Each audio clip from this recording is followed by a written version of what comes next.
Ethiopian government troops have renewed fighting against the Tigray People's Liberation Front.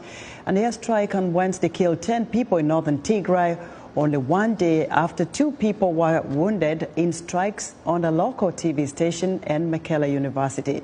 The TPLF is also accusing neighboring Eritrean forces of joining the government against them. There are also reports of tensions between 2 of Ethiopia's largest ethnic communities, the Amhara and Oromia. For more on this conflict, I'm joined live via Skype from London by William Davison, a senior analyst for Ethiopia with International Crisis Group. Mr. Davison, welcome to Africa 54. Thank you very much for having me. You know, this war is a complex issue and not only involves the government troops of Ethiopia against the TPLF, but also a foreign country. What is Eritrea's role in this war? Eritrea was part of the initial attempt to remove the TPLF regional government in November 2020. That was a campaign which also involved multiple atrocities.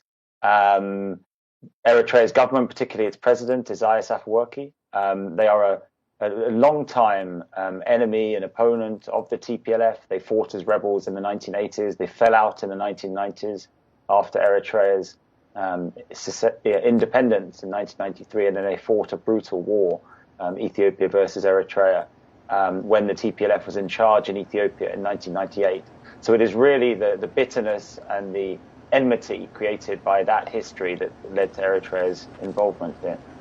You know, William, what we've seen since 2020, the tensions in Ethiopia, brings me to a question of what exactly do we know about the 2 phases of Prime Minister Abiy Ahmed, the Nobel Peace Prize laureate, and the Abiy Ahmed of today? I think Abiy took power at a time of great political turbulence after a period of sustained anti-government protests. And many people domestically and internationally saw him essentially as Ethiopia's savior. That was certainly how he presented himself. He presented himself as all things to all people. He made very uplifting speeches, very welcome aspirations regarding democracy and peace. But the problem is that Ethiopia's political challenges at that time were incredibly deep. It is very hard to find consensus in such a divided country. And ultimately, Abiy has mismanaged the transition. It has obviously led to civil war and other very serious violence. So I think, although the aspirations were there, probably the awarding of the Nobel Peace Prize was premature. And then Ethiopia's political realities have hit home, and we have seen Abiy act more as a traditional authoritarian Ethiopian leader rather than any departure from that. Should we be hopeful that the mediation efforts by the African Union right now and other parties will bring these warring parties together to reconcile and bring peace to the Horn of Africa giant? There's hope in the sense that we see a lot of concerted diplomatic activity. We have the African Union envoy Obasanjo.